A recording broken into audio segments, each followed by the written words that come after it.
ஹஃபீசுல்லா, மூத்த பத்திரிகையாளர் திரு பிரியன், அரசியல் விமர்சகர் திரு எம் குமார். அனைவருக்கும் வணக்கம். பிரியன் சார், உங்ககிட்ட இருந்து தொடங்குறேன்.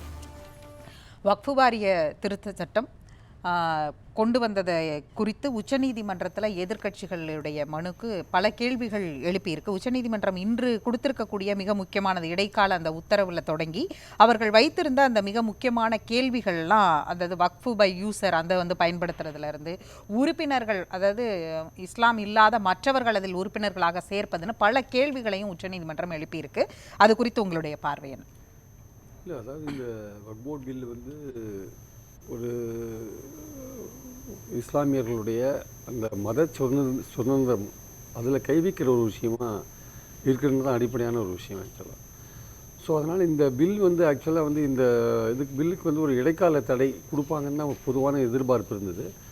ஆனால் அந்த ஒரு எக்ஸ்ட்ரீம் ஸ்டெப்புக்கு போகாமல் சில முக்கியமான ஷரத்துகளை மட்டும் நிறுத்தி வச்சுட்டாங்க ஆக்சுவலாக. அதாவது இப்போது எக்ஸிஸ்டிங்காக இப்போ என்ன ரூல்ஸ் இருக்கோ அதன்படி இப்போ வக்ஃப் ப்ராப்பர்ட்டியெல்லாம் வந்து வக்ஃப் பை யூஸராக இருக்கலாம், இல்லை வக்ஃப் பை நோட்டிஃபிகேஷனாக இருக்கலாம், இல்லை வக்ஃப் பை கெசட்டாக இருக்கலாம், எப்படி வேணால் இருக்கலாம். அது இனிமேல் நீங்கள் அதை கிளாஸிஃபை பண்ண முடியாது, வகைப்படுத்துறது இருக்குல்ல. உங்கள்கிட்ட டாக்குமெண்ட் கேட்டு நீங்கள் உங்கள்கிட்ட இருக்கா இல்லையா, அதை கேட்டு நான் வந்து கவர்மெண்ட் எடுத்துக்கிறேன் அப்படின்லாம் சொல்ல முடியாது. ஏன்னா அவர் உச்சநீதிமன்ற தலைமை நீதிபதியே சொன்ன மாதிரி பல ப்ராப்பர்ட்டியெல்லாம் பிரிட்டிஷ் வரதுக்கு முன்னாடியே எங்கள் வக்ஃபில் இருக்குது ஆக்சுவலாக. அதுக்கெலாம் டாக்குமெண்ட்ஸ்லாம் இங்கே இருக்காது. ஸோ அதனால் வந்து அந்த விஷயத்தை அப்படியே கண்டினியூ பண்ணணும் அப்படின்ற ஒரு விஷயத்த சொல்லிட்டாங்க. அதை வந்து நீங்கள் கிளாஸிஃபை பண்ண முடியாது, அதுக்கு டாக்குமெண்ட்ஸ்லாம் கேட்க முடியாது அப்படின்ட்டு. இன்னொன்று வந்து கவர்மெண்ட் அதிகாரி வந்து அவர் தீர்மானிக்கிறதுக்குள்ள ஒரு கிளைம், வக்ஃப் போர்டு வந்து ஒரு லேண்டை கிளைம் பண்ணும்போது அங்கே குடியிருக்கிறவங்க இல்லை அங்கே இருக்கோன்ற மாதிரியான டிஸ்பியூட் இருக்குல்ல, அதில் கலெக்டரோட முடிவை வந்து நிறுத்தி வச்சுட்டாங்க. என்ன இது மேலே முடிவெல்லாம் எடுக்க முடியாது, எடுத்தாலும் எல்லாத்தையும் நிறுத்தி வச்சுருங்க அப்படின்ற மாதிரி ஒரு விஷயத்த சொல்லிட்டாங்க. மூணாவதாக வந்து பார்த்திங்கன்னா வந்து வக்ஃப் போர்டில் சென்ட்ரல் வக்ஃப் கவுன்சிலெலாம் வந்து நான் முஸ்லீம்ஸை மெம்பராக போடலாம் நிறுத்தி வச்சுங்க, புதுசாக யாரும் போட முடியாது அப்படின்னு சொல்லிட்டாங்க. ஸோ இது மூணு வந்து முக்கியமான விஷயம். இதில் இது தவிர இன்னும் சில முக்கியமான விஷயம்லாம் இருக்குது. 5 வருஷம் நீங்கள் இஸ்லாமியராக இருந்தால் தான் வக்ஃப் கொடுக்கலாம். அந்த விஷயங்கள்லாம் இன்னும் வந்து ஒரு அடுத்த பெட்டிஷன் இன்னும் ஃபர்தராக விசாரணைக்கு போகும்போது அதெல்லாம் செய்வாங்கன்னு நினைக்கிறேன், சில விசாரிப்பாங்கன்னு நினைக்கிறேன். ஸோ இந்த மாதிரி விஷயங்கள் வந்து இப்போ வந்து எதிர்க்கட்சிகள் வந்து எடுத்துகிட்டு போன இந்த விஷயம் ஸோ அடிப்படையான ஒரு மத சுதந்திரத்தை பாதிக்கிற மாதிரியான ஒரு விஷயமா இருக்கிறதுன்றதில் சுப்ரீம் கோர்ட் ரொம்ப தெளிவாக இருக்கிறத நம்ம பார்க்குறோம். இதெல்லாம் தெளிவாக இருக்குது. ஆனால் வந்து மத்திய அரசு என்ன சொல்கிறாங்க, நாங்கள் வந்து 29 லட்சம் பேரை கன்சல்ட் பண்ணினோம், இந்த மாதிரி விஷயங்கள்லாம் அவங்க சொல்கிறாங்க. ஏன்னா எது சொன்னாலுமே வந்து நீங்கள் ஒரு கேள்வி கேட்டார் யார், நம்ம சீஃப் ஜஸ்டிஸு. சரி, நீங்கள் வந்து வக்ஃப் போர்டில் வந்து நான் முஸ்லீம்ஸை போடுறேன்றீங்களே, அப்போது இந்துக்கள் வாரியங்கள்லாம் இருக்குல்ல, HRC அது மாதிரி, அதிலெல்லாம் வந்து நான் இந்துஸ் நீங்கள் போடுவீங்களா அப்படின்னு ஒரு கேள்வி கேட்டேன். திருப்பதியெல்லாம் கூட மென்ஷன் பண்ணாங்க. ஆமாம், அது ஒரு நியாயமான கேள்வி. அந்த கேள்விக்கு வந்து பதில் வந்து கவர்மெண்ட்டே கிடையாது. ஏன்னா அவங்க என்ன பண்ண பார்க்குறாங்க, இந்த வக்ஃப் போர்டுன்ற அமைப்பையே வந்து ஒரு ரிலீஜியஸாக காமிக்காமல் அது ஒரு நிர்வாக ரீதியான ஒரு அமைப்புன்னு காமிக்க பார்க்குறாங்க. அது வந்து தவறான ஒரு அணுகுமுறை. ஏன்னா வக்ஃபுன்றதே வந்து அது வந்து முஸ்லீம்கள் நன்மைக்காக கொடுக்கப்பட்ட ஒரு விஷயம். அதை மேனேஜ் பண்ணுறதே வந்து பார்த்திங்கன்னா மாஸ்க் தான் மேனேஜ் பண்ணுறாங்க. அந்த வக்ஃப் ப்ராப்பர்ட்டியெல்லாம் அதை சூப்பர்வைஸ் பண்ணுறது தான் வக்ஃப் போர்டு. அவங்க தான் ஒரு மாஸ்க்கு கீழே தான் ப்ராப்பர்ட்டி இருக்குது, அதை சூப்பர்வைஸ் பண்ணுறது வக்ஃப் போர்டு பண்ணுறாங்க. அதை வந்து நீங்கள் மதத்திலேருந்து நீங்கள் பிரிக்க முடியாது வக்ஃப் போர்டை. அதில் இருக்கிறது எல்லாமே முஸ்லீம் உறுப்பினர்கள் தான் இருக்காங்க. அதனால் அதை நீங்கள் முஸ்லீம் மதத்திலேருந்து பிரிக்க முடியாது. அது ஆனால் அவங்க கவர்மெண்ட் என்ன பண்ணுறாங்க, அது வேறு மாதிரி அதை டீல் பண்ணுறாங்க.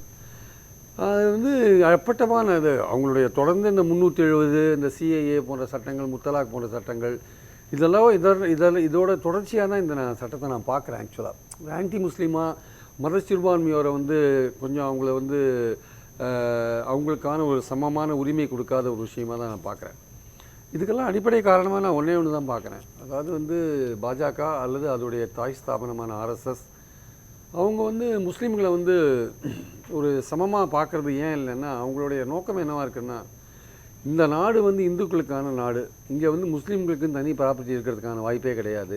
நீங்கள் 300 வருஷம் முன்னாடி வச்சுருந்தாலும் சரி, 400 வருஷம் முன்னாடி இருந்தாலும் சரி, இஸ்லாமியர்கள் வெளிநாட்டிலேருந்து இங்கே வந்து வந்தாங்க, இங்கே வந்து ரூல் பண்ணாங்க. அதனால் இங்கே இருக்கிற லேண்டெல்லாம் பாரம்பரியமாகவே இந்துக்களுக்கு சொந்தமானது தான்.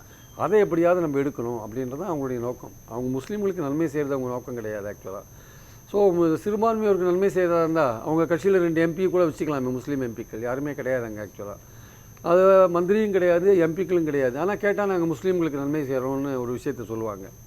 ஸோ ஸோ அப்படி இருக்கும்போது அடிப்படையிலேயே வந்து முஸ்லீம்கள் மேலே ஒரு ஒரு அவங்களுக்குள்ள ஒரு வெறுப்பு காரணமாக அதை கோல்வார்க்கர் தெளிவாகவே சொல்லிட்டு போயிருக்கார். முஸ்லீம்கள் வந்து இந்தியாவில் வாழலாம், ஆனால் சம உரிமை கோரக்கூடாது அப்படின்னு சொல்லிட்டு போயிருக்கார். அது அவங்களோட இந்த கோல்வார்க்கரோட விஷயத்தை தான் ஃபாலோ பண்ணுறாங்க, எல்லா விஷயத்துலையும் அதான் ஃபாலோ பண்ணுறாங்க. ஸோ இந்த வக்ஃப் சட்டம் என்பது நிச்சயமாக முஸ்லீம்களுடைய மத விஷயங்களில் தலையிடுகிற ஒரு விஷயம். இதுவே நீங்கள் இந்து விஷயத்தில் நீங்கள் தலையிட்டீங்கன்னா எப்படி இருக்கும்? அது வந்து கேள்வி கேட்பாங்கல்ல, இந்துக்கள் கேள்வி கேட்பாங்க இல்லையா? அதனால் HRLC போர்டில் வந்து நான் ஹிந்துஸை கொண்டு உட்கார வைக்க முடியுமா? உட்கார வைக்க முடியாது. ஸோ இதனால் வந்து இந்த சட்டம் வந்து அடிப்படையில் வந்து முஸ்லீம்களின் மத சுதந்திரத்தில் தலையிடுவது. நீங்கள் வந்து அந்த காலத்தில் இல்லை 1000 நூற்றாண்டு 1000 வருஷத்துக்கு முன்னாடி இல்லை புராண காலத்தில் இந்தியாவில் இவங்க இருந்தாங்க அவங்க இருந்தாங்க, அப்படி இருந்து சொத்து இப்படி இருந்து சொத்து அதெல்லாம் நினச்சிட்டு நீங்கள் வந்து சொத்துக்களை வந்து வக்போர்டில் இருக்கிற வக்போர்டுக்கிட்ட இருக்கிற சொத்தை பிடுங்கணும்னு நீங்கள் நினச்சிங்கன்னா அது வந்து நிச்சயமாக அப்பட்டமாக சிறுபான்மையோரோட மத உரிமையில் கை வைக்கிற ஒரு விஷயமாகும். ஏன்னா எக்ஸிஸ்டிங் செட்டப் இருக்குல்ல, வக்போர்டு செட்டப்பு, அதுவே வந்து நல்லா தான் செட்டாக இருக்குது. அது வந்து வக்போர்டில் வந்து எந்த ஒரு டிஸ்பியூட் இருந்தாலும் டிஸ்ட்ரிக்ட் ஜட்ஜ் தலைமையில் ஒரு ட்ரிபியூனல் இருக்குது. அந்த ட்ரிபியூனலில் ஒரு டிஸ்ட்ரிக்ட் ஜட்ஜ் இருக்காரு, அந்த ட்ரிபியூனலுக்கு பதிலா தான் இப்ப கலெக்டர் மாவட்ட ஆட்சியர் அப்படிங்கிற இடத்துக்கு இந்த சட்டம் நகர்ந்து. ஆமாம், அது மாற்றுறாங்க அதிகாரி என்ன பண்ணுவார்? அதிகாரி கவர்மெண்ட் சார்பாக இருக்கிற அதிகாரி நாளைக்கு டிஸ்பியூட் வரும்போது அது கவர்மெண்ட் லேண்டுன்னு பிடிங்கிட்டாங்கன்னா பல வக் ப்ராப்பர்ட்டிக்கு இது இருக்காது, டாக்குமெண்ட்ஸ் இருக்காது. உதாரணமாக 1947 இந்தியாவிலேருந்து நிறைய பேர் பாகிஸ்தானுக்கு போனாங்கல்ல, போகும்போது வக்ஃபாக கொடுத்துட்டு போயிருப்பாங்க, அவங்க டாக்குமெண்ட்லாம் கொடுத்துட்டு போயிருக்க மாட்டாங்க. சவுத்தில் அந்த மாதிரி இருக்கிறது குறைவு, நார்த்தில் அந்த மாதிரி இருக்கிறது ரொம்ப அதிகம். பல ப்ராப்பர்ட்டி அது மாதிரி இருக்கிறதுக்கான வாய்ப்புகள் இருக்குது. இன்னொன்று தொன்மையான ப்ராப்பர்ட்டியெல்லாம் பலது இருக்கும், 700-800 வருஷங்களுக்கு முன்னாடி கட்டப்பட்ட விஷயங்கள் நிறையா இருக்கும், அதெல்லாம் ஒரு ப்ராப்பர்ட்டியாக இருக்கும். ஸோ அந்த மாதிரி ஒரு ரெட்ரஸல் ஃபாரம் இருக்குல்ல, ஒரு தீர்வு காணக்கூடிய ஒரு அமைப்பு ஏற்கனவே அதில் இருக்குது, அந்த வக்ஃப் போர்டில் இருக்குது. அந்த ட்ரிபியூனல் தீர்ப்பு சரியில்லைன்னா நீங்கள் ஹைகோர்ட்டுக்கு போகலாம், ஹைகோர்ட்லேருந்து சுப்ரீம் கோர்ட் போகலாம். இதெல்லாம் இருக்கும்போது நீங்கள் இவ்வளோ விஷயங்கள் நாட்டில் கவனிக்க வேண்டிய விஷயங்கள் நிறையா இருக்குது.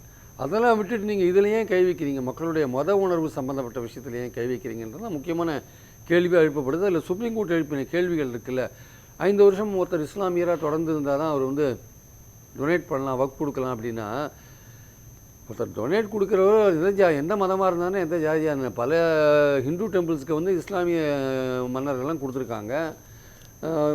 அவுரங்கசீப் கொடுத்துருக்காரு, இவர் நிறைய பேர் கொடுத்துருக்காங்க, ஹைதர் அலி கொடுத்துருக்காரு, திப்பு சுல்தான் கொடுத்துருக்காரு, நிறைய பேர் கொடுத்துருக்காங்க. மேல்கோட்டைன்னு ஒரு இதில் வந்து ஒரு நாளே ஒரு விழாவே கொண்டாடுவாங்க திப்புக்காக. ஸோ அந்த மாதிரி வந்து இருக்கிறது நிறையா இருக்குது. அப்படிலாம் இருக்கும்போது 5 வருடம் நீங்கள் ஒருத்தரை நீங்கள் எப்படி ஃபிக்ஸ் பண்ணுறீங்க? 5 வருஷம் முஸ்லீமாக இருக்கணும்ன்ட்டு நீங்கள் யார் ஃபிக்ஸ் பண்ணுறதுக்கு? அவன் முஸ்லீமாக இருக்கலாம், கிறிஸ்டியனாக இருக்கலாம், அவன் ஹிந்து எது வேணா இருக்கலாம், அவன் யாருக்கு வேணால் சேரிட்டி கொடுக்கலாம். அந்த சேரிட்டி கொடுக்குறத தடுக்கிறதுக்கு நீங்கள் யார்? ஆக்சுவலாக நான் முஸ்லீமுக்கு கொடுப்பேன், ஹிந்துக்கும் கொடுப்பேன், இங்கேருந்து நீங்கள் பிரிக்கிறீங்க. அதை முஸ்லீம் வந்து முஸ்லீமுக்கு தான் கொடுக்கணுன்ற மாதிரி கொண்டு போகிற விஷயம் இருக்குல்ல, அது தவறான ஒரு கண்ணோட்டம். ஒருத்தர் சேரிட்டி கொடுக்குறதுன்னு முடிவு பண்ணிட்டால் இந்துக்கும் கொடுக்கலாம், கிறிஸ்டியனுக்கும் கொடுக்கலாம், முஸ்லீமுக்கும் கொடுக்கலாம். அதை நீங்கள் வந்து 5 வருஷம் முஸ்லீமாக இருக்கணும்லாம் எதுக்கு நீங்கள் இந்த கண்டிஷன்லாம் போடுறீங்க? ஸோ இதெல்லாம் வந்து ஜனநாயகத்துக்கு விரோதமான ஒரு சட்டங்கள், மத சுதந்திரத்தில் அப்பட்டமான தலையிடுற ஒரு சட்டங்கள், முஸ்லீம்களை பார்த்து குறி வச்சு அவங்கக்கிட்ட இருக்கிற லேண்டை கவர்மெண்ட் பக்கம் எடுக்கிறதுக்கான ஒரு சட்டங்கள் இது. அது வந்து எந்த விதமான சந்தேகமும் கிடையாது.